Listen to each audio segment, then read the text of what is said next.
নমস্কার, দেখছেন কলকাতা টিভি, সঙ্গে রয়েছে আমি তসমিনা। শুরু করছি আরো 12 আর আরো 12তে যে গুরুত্বপূর্ণ খবরের দিকে নজর রাখবো। মেদিনীপুর মেডিকেলে প্রসূতি মৃত্যু ও বাকি প্রসূতিদের অসুস্থ হওয়ার নেপথ্যে কি কারণ, অভিযোগের আঙুল স্যালাইনের দিকে। আজ দুপুরের পরে তদন্ত কমিটির ফাইনাল রিপোর্ট জমা পড়বে। ইতিমধ্যেই 13 জন সদস্যের তদন্ত কমিটি তৈরি করেছিল স্বাস্থ্য দপ্তর।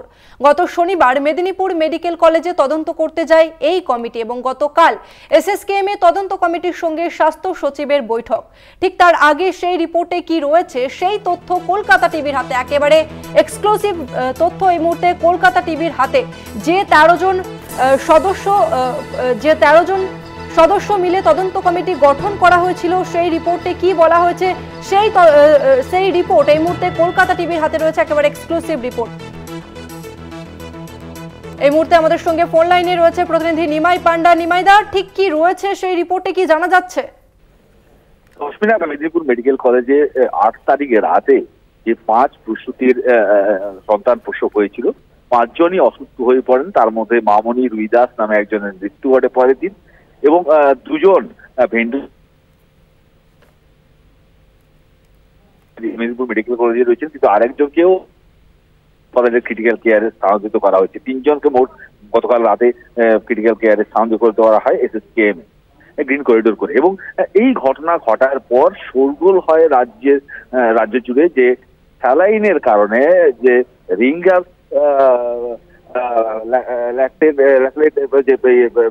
আরএল যে স্যালাইন, তার কারণে তার বিষক্রিয়ায়। নিমাই, তোমার কথা পরিষ্কার শোনা যাচ্ছে না, তুমি যদি স্থান পরিবর্তন করে কথা বলো। শুনতে পাচ্ছ আমার কথা? হ্যাঁ, শোনা যাচ্ছে। দেখো, তারপরে একটা বিশেষ তদন্ত কমিটি গঠন করা হয় 13 সদস্যের, SSKM, Kolkata medical college, NRS এর চিকিৎসকদের, বিশিষ্ট চিকিৎসকদের নিয়ে।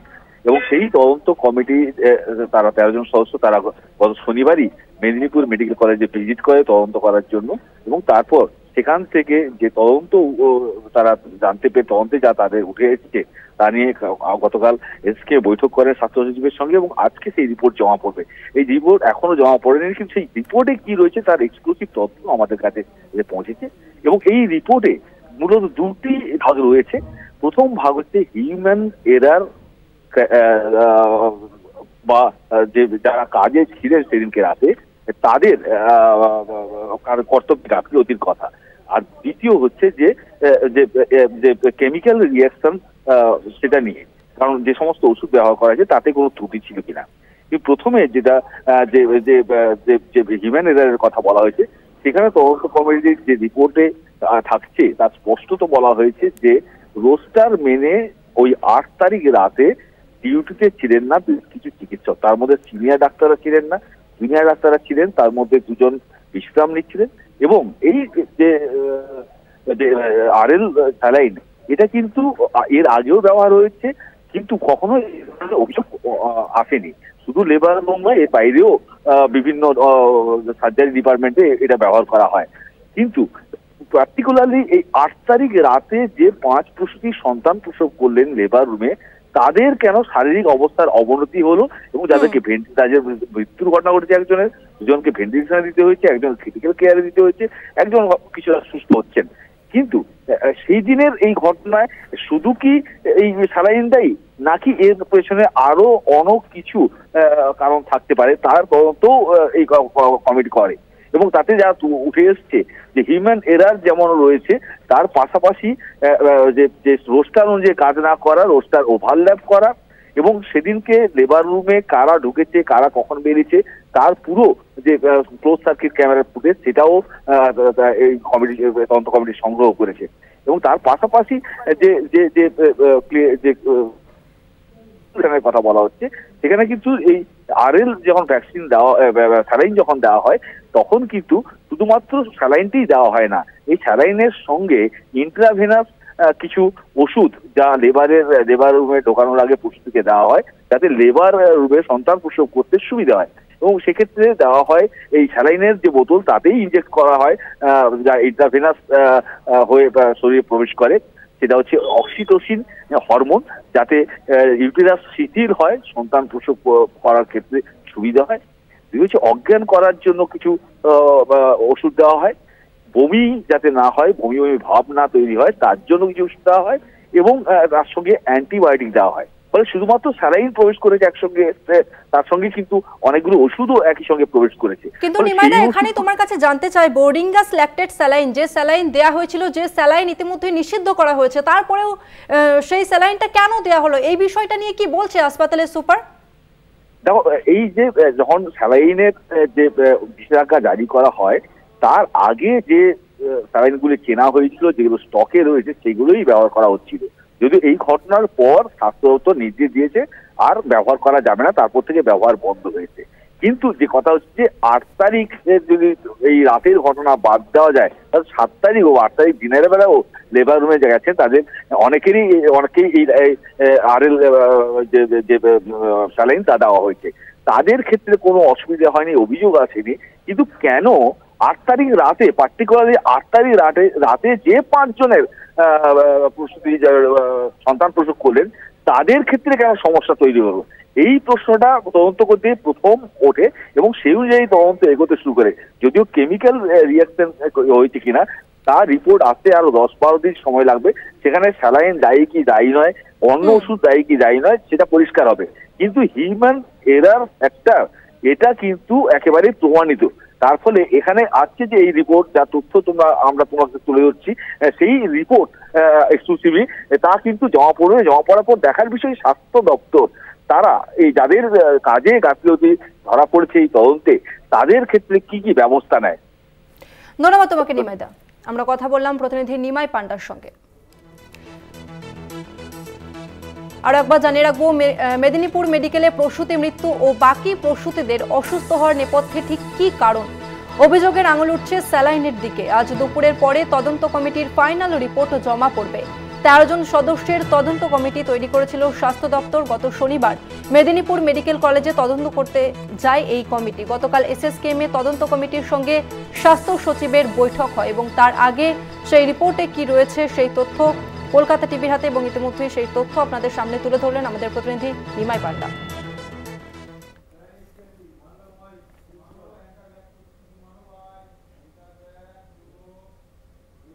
স্যালাইন নিয়ে জনস্বার্থ মামলা দায়েরের অনুমতি প্রধান বিচারপতির ডিভিশন বেঞ্চের। আগামী বৃহস্পতিবার মামলার পরবর্তী শুনানি। আরও একবার জানিয়ে রাখবো, এই স্যালাইন নিয়ে ইতিমধ্যে জনস্বার্থ মামলার দায়ের এবং জনস্বার্থ মামলা দায়েরের অনুমতি কলকাতা হাইকোর্টের ডিভিশন বেঞ্চের। আগামী বৃহস্পতিবার মামলার পরবর্তী শুনানি রয়েছে। প্রধান বিচারপতির দৃষ্টি আকর্ষণ করে শুরু হয়েছে এই মামলা। স্যালাইন নিয়ে জনস্বার্থ মামলা দায়েরের অনুমতি প্রধান বিচারপতির ডিভিশন বেঞ্চের। স্যালাইন নিয়ে জনস্বার্থ মামলা দায়েরের অনুমতি প্রধান বিচারপতির ডিভিশন বেঞ্চের। আগামী বৃহস্পতিবার মামলার পরবর্তী শুনানি।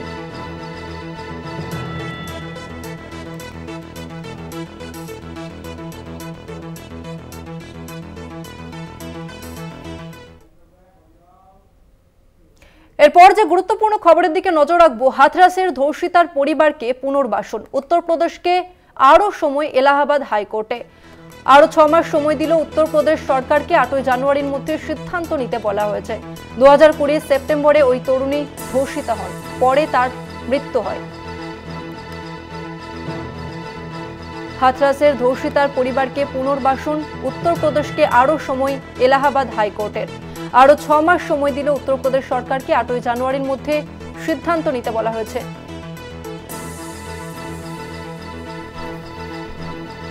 এই মুহূর্তে আমাদের সঙ্গে ফোন লাইনে রয়েছে প্রতিনিধি পল্লব চট্টোপাধ্যায়। পল্লবদা, আদালতের তরফ থেকে ঠিক কি নির্দেশ দেওয়া হলো? দেখো, এই বিষয়টি মানে ধর্ষিতার পরিবারটিকে প্রায় 2.5 বছর আগে হাথরসের বাইরে যে কোনো দুটি শহর এলাকায় পুনর্বাসন দেওয়ার নির্দেশ দেয় হচ্ছে হাইকোর্ট। কিন্তু সরকারি কাজের ধরন যে কেমন সেটা কিন্তু এই ঘটনাতে কিন্তু স্পষ্ট। সেই 2.5 বছর পরে আজকে যখন শুনানি হয় তখন জানানো হয় যে এক সচিব এবং কুম্ভ মেলার জন্য কিছু সমস্যা দেখা দিয়েছে, সেই জন্য আদালতের নির্দেশ পালন করা যায়নি। তো যাই হোক, সরকারি এই বক্তব্যকে মান্যতা দিয়েই আদালত আরো 6 সপ্তাহ সময় দিয়েছে ওই তফসিলি উপজাতি পরিবারটিকে ছাত্রাবাসের বাইরে উপযুক্ত জায়গায় যেন পুনর্বাসন দেওয়া হয়। হ্যাঁ, তসমিনা, ধন্যবাদ তোমাকে পল্লব। আমরা কথা বললাম প্রতিনিধি পল্লব চট্টোপাধ্যায়ের সঙ্গে।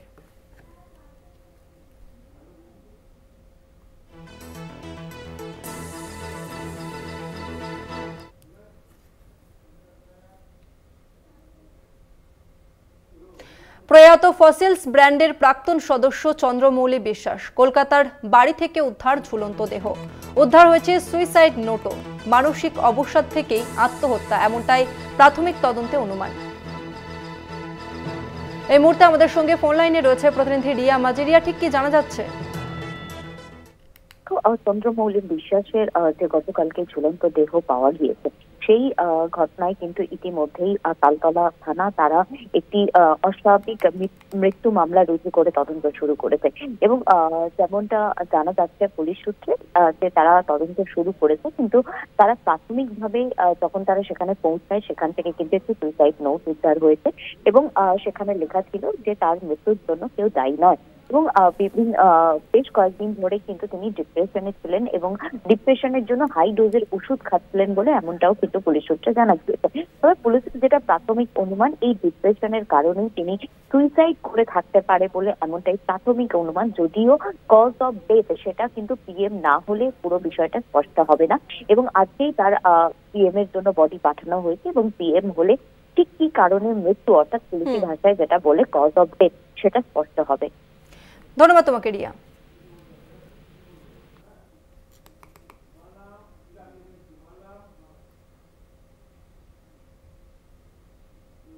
দক্ষিণ কলকাতার একটি স্কুলে দুর্ঘটনা। স্কুলে কাঁচ ভেঙে আহত 3 পড়ুয়া। 2 জন পড়ুয়াকে হাসপাতালে নিয়ে যাওয়া হয়েছে।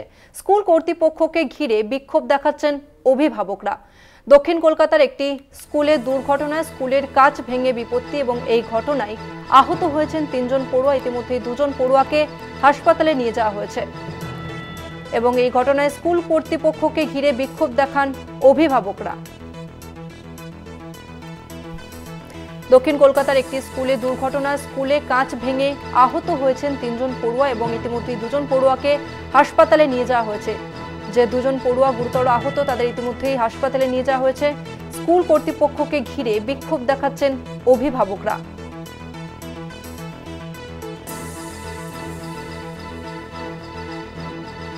এই মুহূর্তে আমাদের সঙ্গে ফোন লাইনে রয়েছে প্রতিনিধি শুভঙ্কর মণ্ডল। শুভঙ্কর, অভিভাবকরা তারা কি অভিযোগ তুলছেন? দেখো, তোমরা জানিয়ে রাখি, তাদের একটাই অভিযোগ যে স্কুলে রক্ষণাবেক্ষণ হয় না। যদি রক্ষণাবেক্ষণের ঘটনা ঘটছে তাহলে কিন্তু এই ধরনের দুর্ঘটনা সহজে এড়ানো যেত এবং সেই কারণে তারা জানাচ্ছেন, প্রিন্সিপালের সঙ্গে তারা কথা বলেছেন। কিছুক্ষণ আগে একটা বৈঠক হয়েছে সংবাদ মাধ্যমের সামনে, সেখানে কিন্তু প্রিন্সিপাল জানিয়েছেন যে আগামীকাল তারা একটি বৈঠক করবেন অভিভাবকদের সঙ্গে। যাদের যা অভিযোগ আছে গার্জিয়ান ফোরামের তরফ থেকে, সেই অভিযোগ প্রিন্সিপালের কাছে তুলে দিতে হবে। প্রিন্সিপাল তারপরে সেগুলো দেখে সেগুলো সমাধানের চেষ্টা করবেন। একই সঙ্গে প্যারেন্ট টিচার মিটিং নিয়মিত হবে।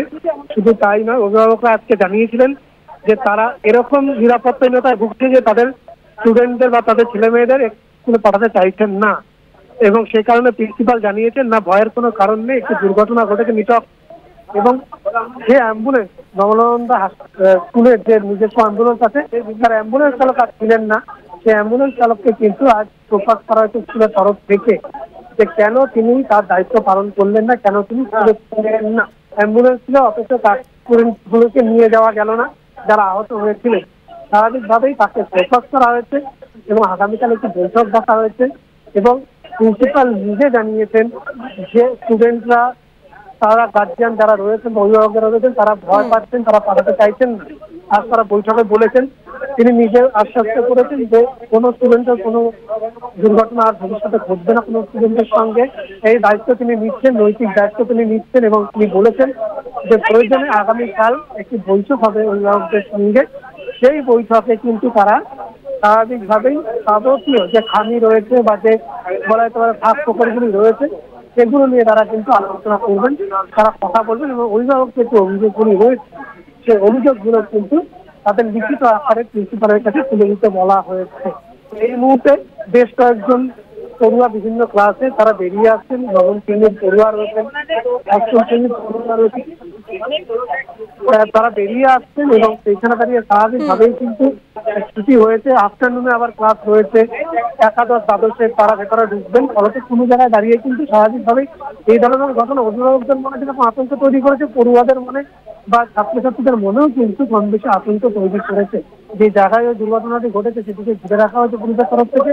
টালিগঞ্জ থানার পুলিশ এখানে মোতায়েন রয়েছে যাতে কোনো রকম ভাবে কোনো সমস্যা তৈরি না হয়। একটু আগে সংবাদ মাধ্যমের সঙ্গে অভিভাবকদের একত্র বচসা হয়েছে, ঝামেলা হয়েছে, তারা এখান থেকে সরিয়ে দেওয়ার চেষ্টা করেছেন এবং এখানে কিন্তু এই মুহূর্তে দেখতে পাচ্ছি যে এখানে ব্যাপক ভিড়, কেননা পড়ুয়াদের বেশ কিছু পড়ুয়াদের কাজ কিন্তু শেষ হয়েছে, তারা এই মুহূর্তে এখান থেকে বেরিয়ে যাচ্ছেন।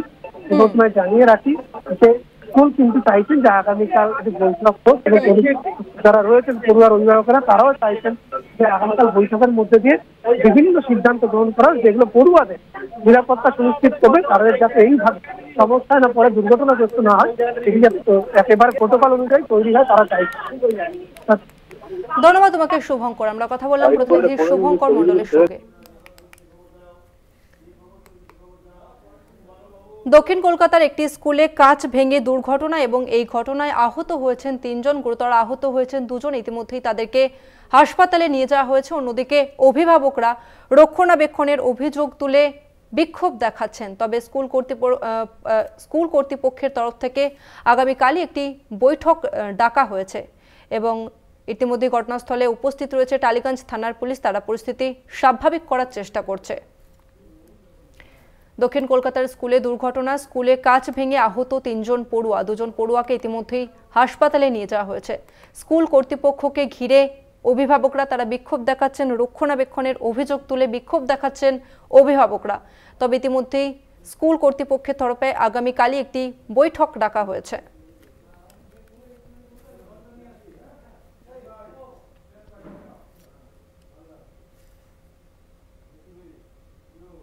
মেছো ফেরির দখল নিয়ে বোমাবাজির অভিযোগ, দেগঙ্গার চাপাতলার জুয়ারিয়া এলাকার ঘটনা। তৃণমূল ও নির্দল সমর্থকদের মধ্যে হয় বোমাবাজি।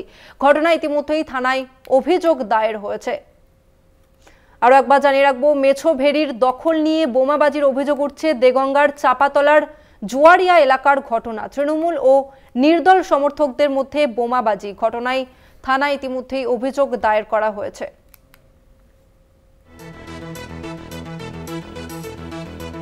মেছো ভেরির দখল নিয়ে বোমাবাজির অভিযোগ উঠে আসছে। দেগঙ্গার চাপাতলার জুয়ারিয়া এলাকার ঘটনা। তৃণমূল ও নির্দল সমর্থকদের মধ্যে এই বোমাবাজি হয় এমনটাই কিন্তু জানা যাচ্ছে। এই ঘটনায় ইতিমধ্যে অভিযোগ দায়ের করা হয়েছে। মেছো ভেরি কার দখলে থাকবে সেই নিয়ে তৃণমূল ও নির্দল সমর্থকদের মধ্যে বচসা এবং এই ঘটনায় বোমাবাজির অভিযোগ উঠে আসছে। ইতিমধ্যেই থানায় অভিযোগ দায়ের করা হয়েছে। দেগঙ্গার চাপাতলার জুয়ারিয়া এলাকার ঘটনা ইতিমধ্যেই চাঞ্চল্য ছড়িয়েছে এলাকায়। তৃণমূল ও নির্দল সমর্থকদের মধ্যে বচসা। মেছো ভেরি কার দখলে থাকবে, মেছো ভেরি কার দখলে থাকবে সেই নিয়ে বচসা এবং বোমাবাজির অভিযোগ উঠে আসছে।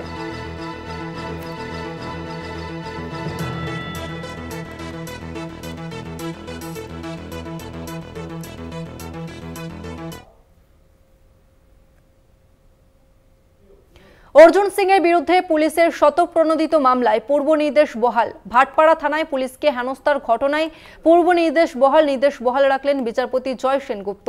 আপাতত কোনো কড়া পদক্ষেপ নয়, মঙ্গলবার ফের এই মামলার শুনানি রয়েছে। অর্জুন সিং এর বিরুদ্ধে পুলিশের শতপ্রণোদিত মামলায় পূর্ব নির্দেশ বহাল। ভাটপাড়া থানায় পুলিশকে হেনস্থার ঘটনায় পূর্ব নির্দেশ বহাল রাখলেন বিচারপতি জয় সেনগুপ্ত। আপাতত কোনো কড়া পদক্ষেপ করা যাবে না এমনটাই জানানো হয়েছে আদালতের তরফ থেকে। মঙ্গলবার ফের এই মামলা শুনানি রয়েছে। অর্জুন সিং এর বিরুদ্ধে পুলিশের শতপ্রণোদিত মামলায় পূর্ব নির্দেশই বহাল রাখল। ভাটপাড়া থানায় পুলিশকে হেনস্থার ঘটনায় পূর্ব নির্দেশই বহাল রাখলেন বিচারপতি জয় সেনগুপ্ত।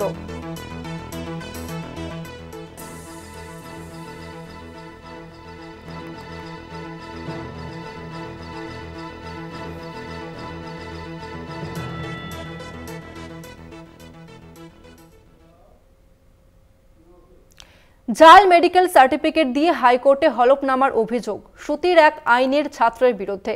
এফআইআর এর নির্দেশ হাইকোর্টের। শ্রুতি থানা প্রয়োজনে অভিযুক্তকে হেফাজতে নেবে ও তদন্ত করে 13 ফেব্রুয়ারি রিপোর্ট পেশের নির্দেশ দেওয়া হয়েছে। জাল মেডিকেল সার্টিফিকেট দিয়ে হাইকোর্টে হলফনামার অভিযোগ শ্রুতির এক আইনের ছাত্রের বিরুদ্ধে অভিযোগ। এফআইআর এর নির্দেশ হাইকোর্টের।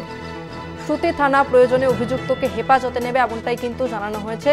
তদন্ত করে 13 ফেব্রুয়ারি রিপোর্ট পেশের নির্দেশ দেওয়া হয়েছে আদালতের তরফ থেকে।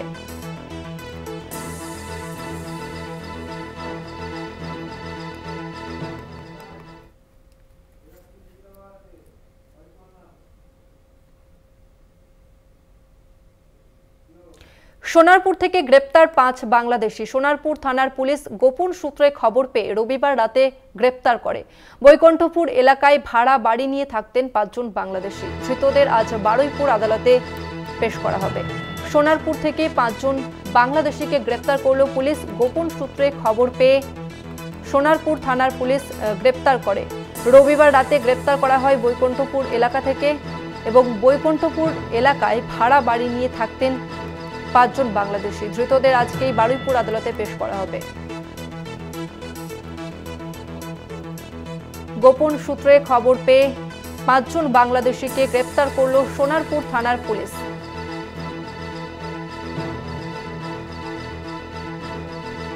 এই মুহূর্তে আমাদের সঙ্গে ফোন লাইনে রয়েছে প্রতিনিধি সুখদেব দে। সুখদেব, ঠিক কি জানা যাচ্ছে? দেখো তসমিনা, অবৈধভাবে ভারতে থাকার অপরাধে সোনারপুর থেকে কিন্তু গ্রেপ্তার করা হয়েছে 5 জন বাংলাদেশিকে। ধৃতদের আজ কিন্তু বারুইপুর আদালতে পেশ করা হবে। তবে এই যে 5 জন তাদের নাম হলো তুষার আহমদ, ইসলাম হোসেন ও সাইদুল ইসলাম, মোহাম্মদ শামীম ও মোহাম্মদ জালিল। এই 5 জনের মধ্যে কিন্তু 4 জনই কিন্তু বৈধভাবে ভারতে এসেছিল বলে জানা যাচ্ছে। তবে তাদের মধ্যে কিন্তু একজন যে মোহাম্মদ জলিল, তিনি কিন্তু অবৈধভাবে ভারতে ঢুকেছিল। তবে তারা উত্তর 24 পরগনার যে সীমান্ত রয়েছে সেই সীমান্ত দিয়ে কিন্তু তারা ভারতে প্রবেশ করেছিল। এই যে 5 জন, এই 5 জন কিন্তু সোনারপুরের রামচন্দ্রপুরের একটি গেঞ্জি কারখানায় কিন্তু তারা কাজ করত। সেই সুবাদে কিন্তু তাদের সাথে পরিচয় হয়। তারপরে কিন্তু তারা একত্রিত হয়ে সোনারপুরে বিভিন্ন জায়গায় ভাড়া নেওয়ার চেষ্টা করে এবং ভাড়া নিয়ে থাকতে শুরু করে। তবে এরপরে গিয়ে ফাইনালি তারা 5 জন একসাথে একটি বাড়িতে, সোনারপুরের যে বৈকুণ্ঠপুর এলাকা, সেই বৈকুণ্ঠপুর এলাকায় কিন্তু তারা এই ভাড়া নিয়ে থাকে। তবে যে বাড়ির মালিক সে কিন্তু এখনো পলাতক, তার খোঁজে কিন্তু তল্লাশি চালাচ্ছে পুলিশ।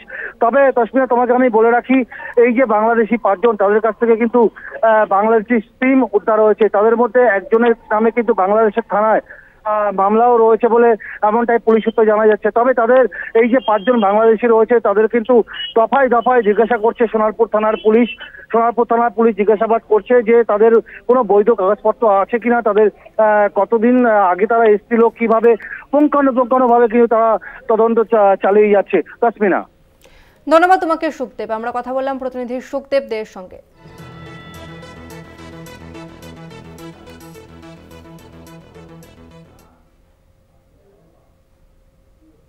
ভবানী ভবনের উদ্দেশ্যে ভাটপাড়ার বিধায়ক পবন সিং। দুবার হাজিরা এড়ানোর পর ভবানী ভবনের উদ্দেশ্যে অর্জুন পুত্র।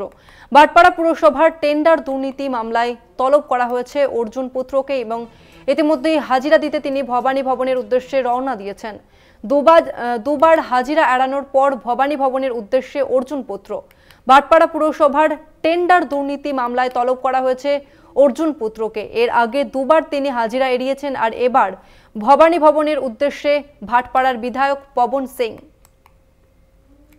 অর্জুন পুত্র পবন সিং তিনি এবার ভবানী ভবনের উদ্দেশ্যে রওনা দিয়েছেন। টেন্ডার দুর্নীতি মামলায় তলব করা হয়েছে তাকে এবং দুবার হাজিরা এড়ানোর পর অবশেষে তিনি হাজিরা দিতে ভবানী ভবনের উদ্দেশ্যে রওনা দিয়েছেন। এই মুহূর্তে আমাদের সঙ্গে ফোন লাইনে রয়েছে প্রতিনিধি শুভজিৎ সিং। শুভজিৎ, কি আপডেট পাওয়া যাচ্ছে?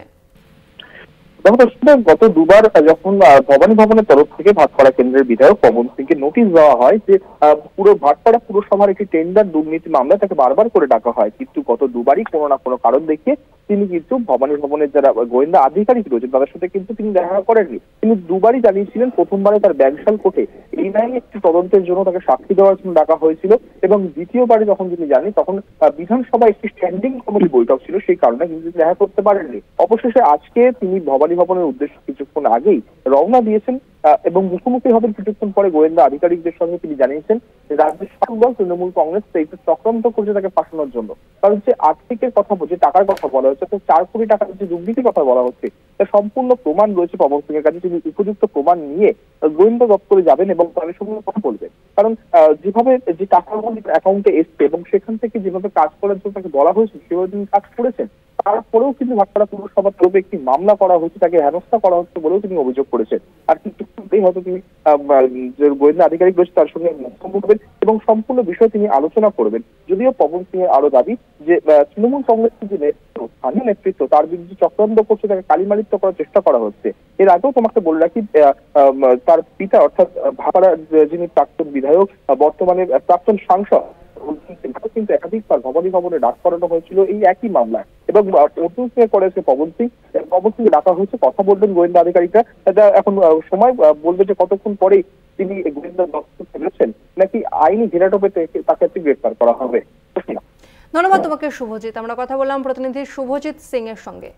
ভবানী ভবনের উদ্দেশ্যে ভাটপাড়ার বিধায়ক পবন সিং দুবার হাজিরা এড়ানোর পর ভবানী ভবনের উদ্দেশ্যে অর্জুন পুত্র ভাটপাড়া পুরসভার টেন্ডার দুর্নীতি মামলায় তলব করা হয়েছে তাকে।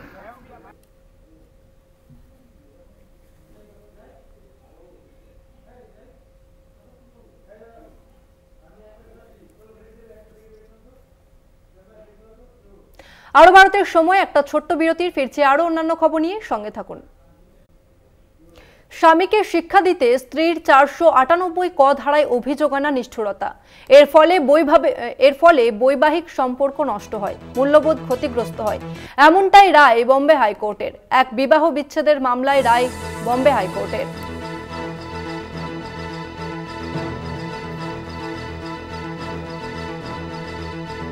স্বামীকে শিক্ষা দিতে স্ত্রীর 498 ক ধারায় অভিযোগ আনা নিষ্ঠুরতা, এর ফলে বৈবাহিক সম্পর্ক নষ্ট হয়।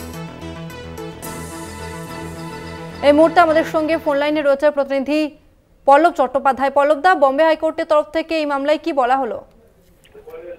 দেখো, এই ধারাটিকে নিয়ে বিতর্ক দীর্ঘদিনের, যে কারণে সুপ্রিম কোর্ট বারংবার এই ধারাটির অপপ্রয়োগ যাতে না হয় তার জন্য পুলিশকে সতর্ক থাকতে বলেছিল।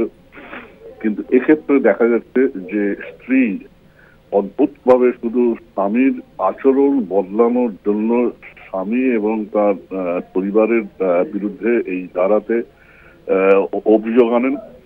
মনে রাখতে হবে, এই ধারাতে যদি অভিযোগ আসে সেক্ষেত্রে কিন্তু পুলিশ যদি বিবেচনা করে যে হ্যাঁ অভিযোগের মধ্যে ন্যূনতম সারমর্ম আছে, তাহলে কিন্তু অভিযুক্তদের হেফাজতে নেওয়া প্রায় স্বতঃসিদ্ধ। কিন্তু এক্ষেত্রে দেখা গেছে যে নিম্ন আদালতে দুইবারই স্ত্রীর আবেদন খারিজ হয়, কিন্তু তা সত্ত্বেও স্ত্রী হাইকোর্টে তার দাবি সফল করার দাবিতে আসেন। কিন্তু হাইকোর্ট দেখে যে এটা স্রেফ মিথ্যা অভিযোগ এবং সেই যে কারণে স্ত্রীর এই আচরণটাকে নিষ্ঠুরতা বলে অভিহিত করে মামলা তোমার বাতিলটা করে দিয়েছে। হ্যাঁ, ধন্যবাদ তোমাকে পল্লবদা। আমরা কথা বললাম প্রতিনিধি পল্লব চট্টোপাধ্যায়ের সঙ্গে।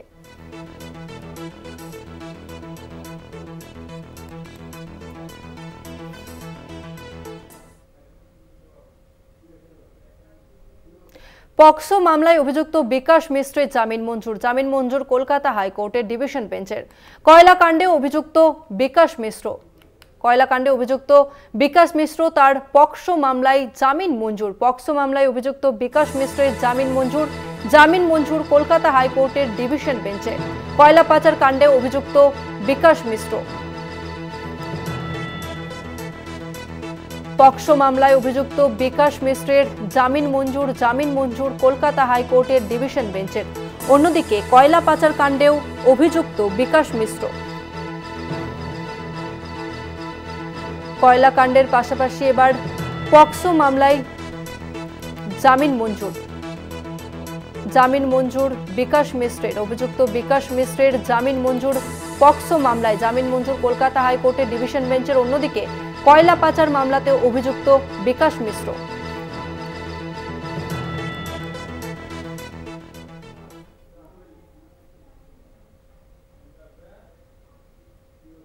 মেছোভেড়ির দখল নিয়ে বোমাবাজির অভিযোগ। দেগঙ্গার চাপাতলার জুয়ারিয়া এলাকার ঘটনা। তৃণমূল ও নির্দল সমর্থকদের মধ্যে হয় বোমাবাজি। ঘটনায় থানায় ইতিমধ্যেই অভিযোগ দায়ের করা হয়েছে। মেছোভেড়ির দখল কার দখলে থাকবে এবং সেই নিয়েই বচসা থেকে বোমাবাজি। তৃণমূল সমর্থক এবং নির্দল সমর্থকদের মধ্যে বচসা। মেছোভেড়ির দখল নিয়ে বোমাবাজির অভিযোগ উঠছে।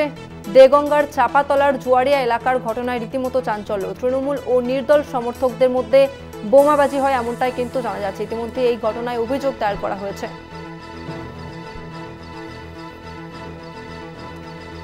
মেছোভেড়ির অভিযোগ, মেছোভেড়ির দখল কার দখলে থাকবে তা নিয়ে বচসা এবং তারপরেই বোমাবাজি হয় এবং এই ঘটনা দেগঙ্গার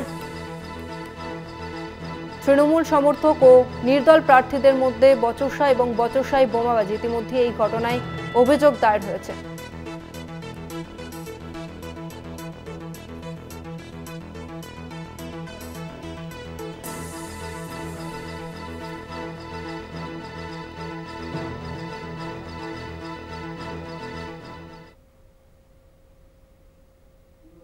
মঙ্গলবার মকর সংক্রান্তির পুণ্যযোগ। পৌষের শেষ দিনে পুণ্য স্নান সারতে গঙ্গাসাগরমুখী লক্ষাধিক মানুষ। সকাল থেকেই সাগর পাড়ে পুণ্যার্থীদের ঢল। কড়া নিরাপত্তায় মোড়া হয়েছে সাগর মেলাকে। মঙ্গলবার মকর সংক্রান্তির পুণ্যযোগ। পৌষের শেষ দিনে পুণ্য স্নান সারতে গঙ্গাসাগরমুখী লক্ষাধিক মানুষ এবং সকাল থেকেই সাগর পাড়ে পুণ্যার্থীদের ঢল। অন্যদিকে কড়া নিরাপত্তায় মুড়ে ফেলা হয়েছে সাগর মেলাকে, যাতে কোনো রকম অপ্রীতিকর ঘটনা না ঘটে তা খতিয়ে দেখছে পুলিশ।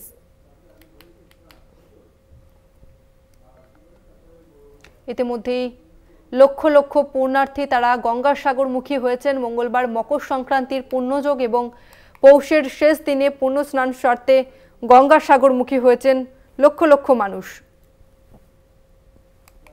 সকাল থেকে সাগর পাড়ে পুণ্যার্থীদের ঢল দেখা দিয়েছে। অন্যদিকে কড়া নিরাপত্তায় মুড়ে ফেলা হয়েছে সাগর মেলাকে, যাতে কোনো রকম অপ্রীতিকর ঘটনা না ঘটে, যার কারণে সাগর মেলাকে কড়া নিরাপত্তায় মুড়ে ফেলা হয়েছে। এই মুহূর্তে আমাদের সঙ্গে ফোন লাইনে রয়েছে প্রতিনিধি কোয়েল মণ্ডল। কোয়েল, ঠিক কি জানা যাচ্ছে? একদমই দেখো, রাত পোহালেই মকর সংক্রান্তির পুণ্য স্নানের মাহেন্দ্রক্ষণ শুরু হচ্ছে। অর্থাৎ আগামীকাল মঙ্গলবার সকাল 6:58 থেকে বুধবার সকাল 6:58 পর্যন্ত থাকছে মকর সংক্রান্তির পুণ্য স্নানের মাহেন্দ্রক্ষণের আগেই কিন্তু লাখো লাখো পুণ্যার্থীর সমাগমে একেবারেই কিন্তু মিনি ভারতবর্ষে পরিণত হয়ে উঠছে গঙ্গাসাগরের বেলাভূমি। একেবারেই আজ দিনভর বিভিন্ন প্রান্ত থেকে লাখো লাখো পুণ্যার্থীর সমাগম ঘটবে বলে এমনটাই এখনো জানিয়েছে প্রশাসন। তবে এই গঙ্গাসাগর মেলা 2025কে ঘিরে যথেষ্ট নিরাপত্তার ব্যবস্থা গ্রহণ করা হয়েছে, যাতে কোনো রকম অপ্রীতিকর ঘটনা না ঘটে এবং পুণ্য স্নান করতে আসা পুণ্যার্থীরা পুণ্য স্নান সেরে যাতে সুস্থভাবে সুরক্ষিতভাবে নিজ নিজ বাড়িতে তারা নিজের রাজ্যে ফিরতে পারে, সেই দিকটার কথা মাথায় রেখে আঁটোসাঁটো রাখা হয়েছে নিরাপত্তা ব্যবস্থা। মেগা কন্ট্রোল রুম গঙ্গাসাগরে খোলা হয়েছে। সেই মেগা কন্ট্রোল রুম থেকে মেলার প্রত্যেকটি পয়েন্টের ওপর 24 ঘন্টা নজরদারি চালাচ্ছে পুলিশ প্রশাসন। এখানে এবারের মেলায় সর্বমোট একেবারেই কিন্তু 1200টি সিসি ক্যামেরার মাধ্যমে নজরদারি রাখা হচ্ছে। আকাশে 24টি বিশেষ ড্রোন উড়িয়ে নজরদারি চালানো হচ্ছে।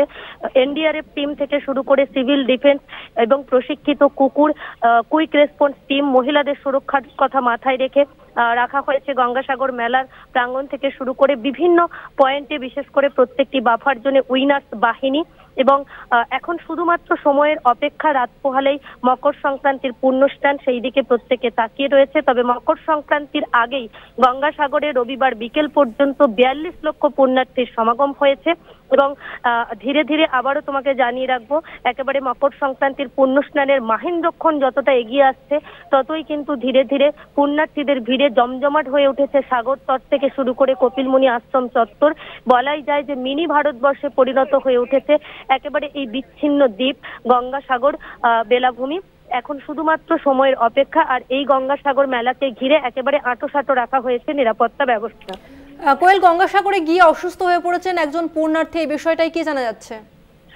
একদমই দেখো, গঙ্গাসাগরে এসে আজ একজন পুণ্যার্থী অসুস্থ হয়েছেন এবং এই নিয়ে কিন্তু 4 জন পুণ্যার্থী অসুস্থ হয়েছেন। অ্যাকচুয়াল এই যে 4 জন পুণ্যার্থী, গতকাল 2 জন পুণ্যার্থীকে তারা অসুস্থ হয়ে পড়লে তাদেরকে প্রথমে সাগরের যে অস্থায়ী হাসপাতাল তৈরি করা হয়েছে সেখানে নিয়ে যাওয়া হয়। তারপরেই তাদের শারীরিক অবস্থার অবনতি হলে এয়ার অ্যাম্বুলেন্সে করে পাঠানো হয় কলকাতায়। একজনকে কলকাতার এমআর বাঙ্গুর হাসপাতাল এবং অপরজনকে কলকাতা মেডিকেল কলেজে ভর্তি করা হয়। আজও কিন্তু সকালে এক পুণ্যার্থী তিনি শ্বাসকষ্ট অনুভব করেন এবং তারপরে তড়িঘড়ি তাকে অস্থায়ী যে হাসপাতাল সাগরে সেখানে নিয়ে যাওয়া হয়। সেখান থেকে চিকিৎসকেরা তাকে কলকাতায় স্থানান্তরিত করার সিদ্ধান্ত নেন। তারপরেই কিন্তু দ্রুততার সঙ্গে অ্যাম্বুলেন্সে করে তাকে হেলিপ্যাড ময়দানে নিয়ে যাওয়া হয়, 5 নম্বর হেলিপ্যাড ময়দানে। সেখান থেকে একেবারে এয়ার অ্যাম্বুলেন্সে করে পাঠানো হয় কলকাতায়। সেখানে এমআর বাঙ্গুর হাসপাতালে বিকেল থেকেই তার চিকিৎসা শুরু হবে। ধন্যবাদ তোমাকে কোয়েল। আমরা কথা বললাম প্রতিনিধি কোয়েল মণ্ডলের সঙ্গে।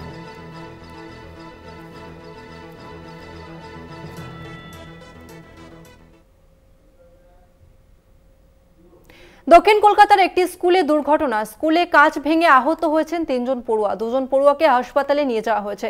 স্কুল কর্তৃপক্ষকে ঘিরে বিক্ষোভ অভিভাবকদের।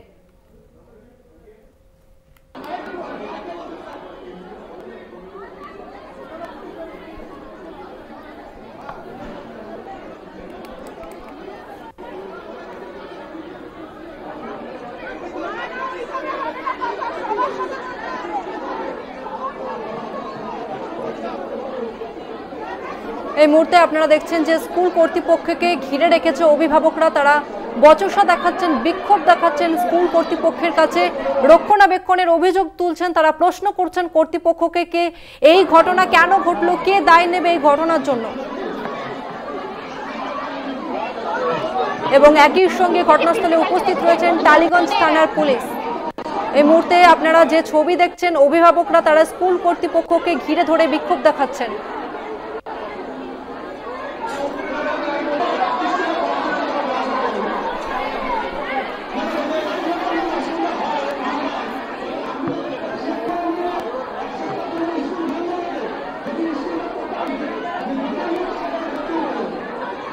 কি কি পদক্ষেপ নিচ্ছেন স্যার?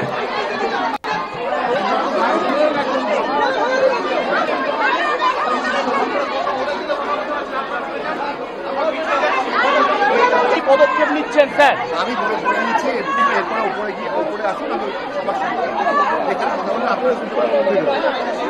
ঠিক আছে, ঠিক আছে স্যার। দক্ষিণ কলকাতার স্কুলে দুর্ঘটনা। স্কুলে কাঁচ ভেঙে আহত হয়েছেন 3 জন পড়ুয়া। তার মধ্যে 2 জন পড়ুয়া গুরুতর আহত হয়েছেন। তাদেরকে ইতিমধ্যেই হাসপাতালে নিয়ে যাওয়া হয়েছে। তবে রক্ষণাবেক্ষণের অভিযোগ তুলে স্কুল কর্তৃপক্ষকে ঘিরে ধরে বিক্ষোভ দেখাচ্ছেন অভিভাবকরা। এই মুহূর্তে আপনারা যে ছবি দেখছেন, স্কুল কর্তৃপক্ষ তিনি আশ্বস্ত করার চেষ্টা করছেন অভিভাবকদের। একই সঙ্গে উপস্থিত রয়েছেন টালিগঞ্জ থানার পুলিশ। এই ঘটনা কেন ঘটলো, কে দায় নেবে এর জন্য জানতে চাইছেন অভিভাবকরা। এই মুহূর্তে স্কুল কর্তৃপক্ষকে ঘিরে ধরে বিক্ষোভ দেখাচ্ছেন। এই মুহূর্তে আমাদের সঙ্গে ফোন লাইনে রয়েছে প্রতিনিধি শুভঙ্কর মণ্ডল। শুভঙ্কর, অভিভাবকরা ঠিক কি অভিযোগ তুলছেন? দেখো, অভিভাবকদের একটাই অভিযোগ যে স্কুলের রক্ষণাবেক্ষণ হয় না। সেভাবে জানলা দরজা বাথরুম থেকে শুরু করে যেগুলো একেবারে প্রয়োজনীয় জিনিসপত্র যেগুলো রক্ষণাবেক্ষণ দরকার সেগুলো হয় না, যে কারণে আজকে এত বড় দুর্ঘটনা ঘটে গিয়েছে, যেখানে 3 জন পড়ুয়া আহত হয়েছে। এবং তোমায় জানিয়ে রাখি, অভিভাবকরা তারা জানাচ্ছেন যে যতক্ষণ না পর্যন্ত স্কুল একেবারে পরিকাঠামো ঠিকঠাক করবে ততক্ষণ তারা তাদের ছেলে মেয়েদের পাঠাবেন না। অন্যদিকে স্কুল কর্তৃপক্ষ তাদের বক্তব্য যে যা যা অভিযোগ তাদের রয়েছে সেই অভিযোগগুলো নিরসনের জন্য তারা লিখিতভাবে গার্জিয়ান ফোরামের তরফ থেকে কাগজপত্র প্রিন্সিপালের কাছে জমা দিই। তারপর কিন্তু প্রিন্সিপাল সেই বিষয়টি নিয়ে অগ্রগতি করবেন। এবং তোমায় জানিয়ে রাখি, যে অ্যাম্বুলেন্স চালকের কথা বলা হচ্ছিল সেই অ্যাম্বুলেন্স চালক আজকে আসেননি বলে তাকে শোকজ করা হয়েছে। সময় মতো তিনি তার দায়িত্ব পালন করেন। পড়ুয়াদের জন্য অন্য গাড়ি, প্রাইভেট গাড়িতে তাদের নিয়ে যাওয়া হয়েছিল হাসপাতালে, তাকে শোকজ করা হয়েছে। এবং আগামী একটি বৈঠক অভিভাবকদের সঙ্গে রাখা হয়েছে এই মর্মে। এখানে কিন্তু এই বিষয়গুলো নিয়ে আলোচনা হবে এবং গার্জিয়ানরা বারবার জানাচ্ছেন যে পড়ুয়াদের কিন্তু পরিস্থিতি বা বলা যেতে পারে পড়াশোনার ক্ষেত্রে তাদের এই যে পরিকাঠামোগত যেসব বিষয়গুলো রয়েছে পুরো সেগুলোতে উন্নতি করতে হবে। বেশ কয়েকজন পড়ুয়া আজকে যারা পড়াশোনা করে বেরিয়েছেন, সকালে যাদের স্কুল ছিল সকাল 6টা থেকে, তারা অনেকেই জানাচ্ছেন বেরিয়েছে কলকাতা থেকে গেছে, তারা আতঙ্কিত ভীষণভাবেই এবং তারা এই ঘটনা শোনার পর আতঙ্কিত হয়ে পড়েন। যদিও স্কুলের তরফ থেকে তাদের আশ্বস্ত করা হয়েছিল, তারা বাইরে বেরিয়েছে, তাদের চোখে মুখে আমরা যে আতঙ্কের ছাপ দেখেছি, তারা আতঙ্কিত হয়ে পড়েছিলেন এবং এই মুহূর্তে কিন্তু একাদশ দ্বাদশের পড়ুয়ারা তারা ভেতরে ঢুকেছেন, তাদের ক্লাস শুরু হয়েছে। যেহেতু দুটি হাফে ক্লাস হয়, মর্নিং এবং তারপর আফটারনুন, এবং সেইখানে দাঁড়িয়ে স্বাভাবিকভাবেই কিন্তু এইসব পড়ুয়াদের দায়িত্ব কে নেবে প্রিন্সিপাল জানিয়েছেন যে আগামীকাল থেকে পড়ুয়াদের পাঠানো হোক স্কুলে, এবং সেক্ষেত্রে কিন্তু প্রিন্সিপাল নিজে নৈতিক দায়িত্ব নিচ্ছেন এবং তিনি বলছেন যে পড়ুয়াদের দায়িত্ব তিনি নেবেন, কোনো রকম কোনো দুর্ঘটনা যদি ঘটে তার দায়িত্ব তার। তার আগে তিনি কিন্তু রক্ষণাবেক্ষণের বিষয়টি আরো সুনিশ্চিত করবেন বলেও তিনি জানিয়েছেন। ধন্যবাদ তোমাকে শুভঙ্কর।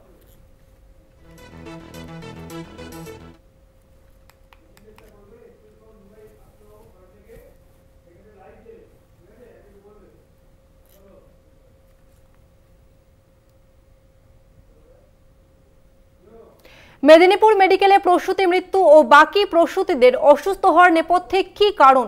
অভিযোগের আঙুল স্যালাইনের দিকে। আজ দুপুরের পরে তদন্ত কমিটির ফাইনাল রিপোর্ট জমা পড়বে। 13 জন সদস্যের তদন্ত কমিটি তৈরি করেছিল স্বাস্থ্য দপ্তর। গত শনিবার মেদিনীপুর মেডিকেল কলেজে তদন্ত করতে যায় এই কমিটি। গতকাল এসএসকেএম এ তদন্ত কমিটির সঙ্গে স্বাস্থ্য সচিবের বৈঠক হয় এবং তার আগে রিপোর্টে কি রয়েছে সেই তথ্য কলকাতা টিভির হাতে। একেবারে এক্সক্লুসিভ রিপোর্ট রয়েছে কলকাতা টিভির হাতে।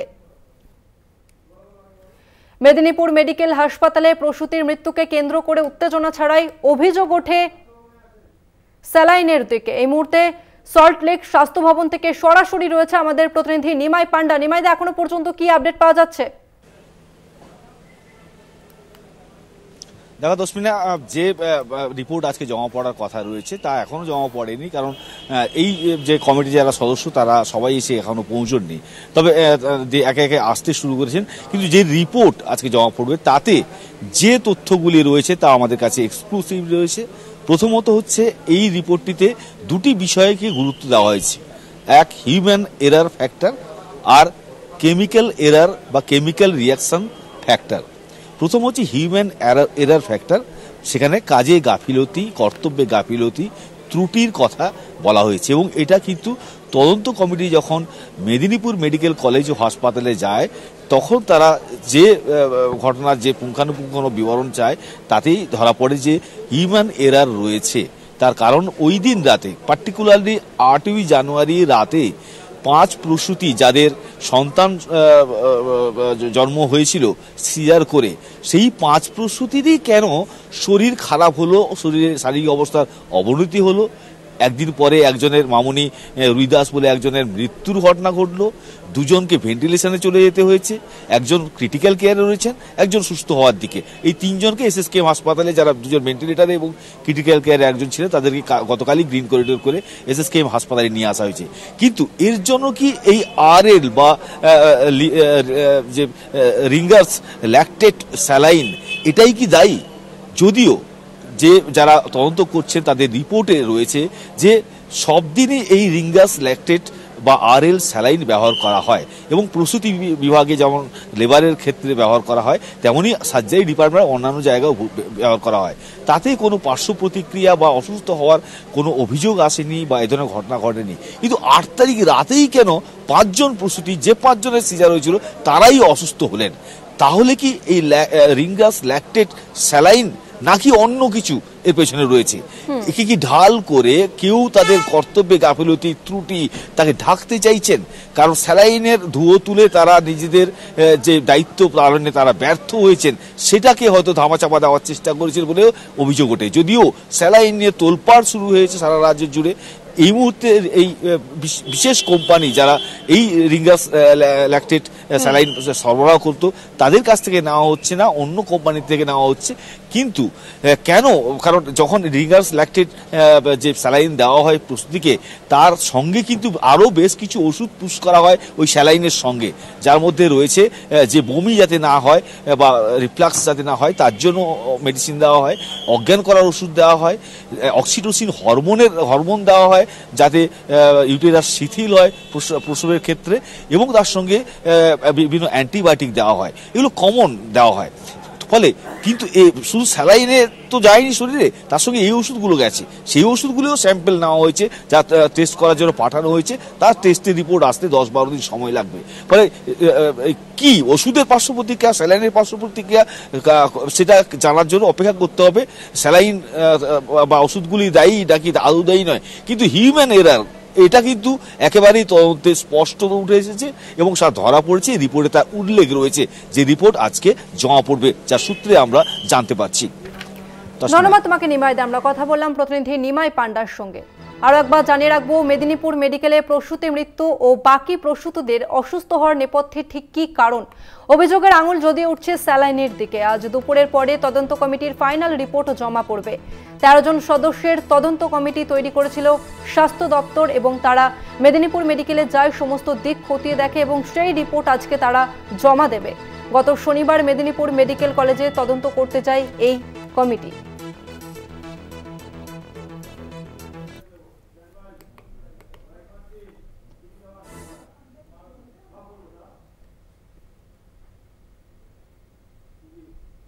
অবশেষে খাঁচাবন্দি বাঘ। কুলতলির মইপিট থেকে বাঘবন্দি কোস্টাল থানার মোহনপুর গঙ্গারঘাট সংলগ্ন এলাকা থেকে বন দপ্তর খাঁচাবন্দি করলো সেই বাঘকে। এই মুহূর্তে আপনারা ছবি দেখছেন। অবশেষে বাঘকে খাঁচাতে বন্দি করা হলো। কুলতলির মইপিট থেকে বাঘবন্দি কোস্টাল থানার মোহনপুর গঙ্গারঘাট সংলগ্ন এলাকা থেকে বন দপ্তরের খাঁচা বন্দি করলো বাঘকে। ঠিক আছে।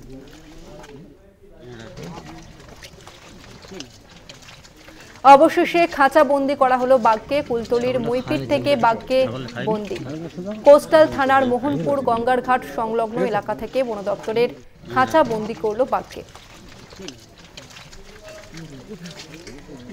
এই মুহূর্তে আমাদের সঙ্গে ফোন লাইনে রয়েছে প্রতিনিধি প্রিয়গোপাল মুখার্জি। প্রিয়গোপাল, কি জানা যাচ্ছে, কিভাবে বন্দি করা হলো বাঘকে?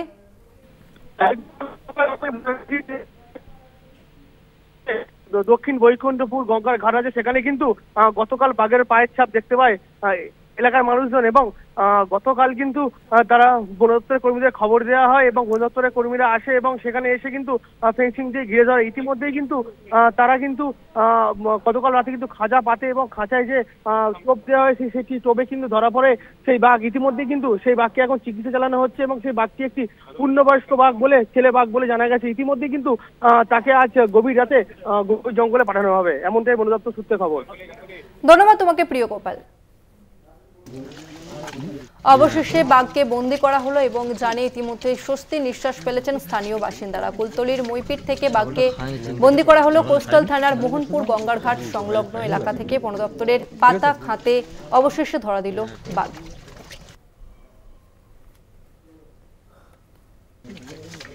ছাগলটা খায়নি, ছাগল খায়নি।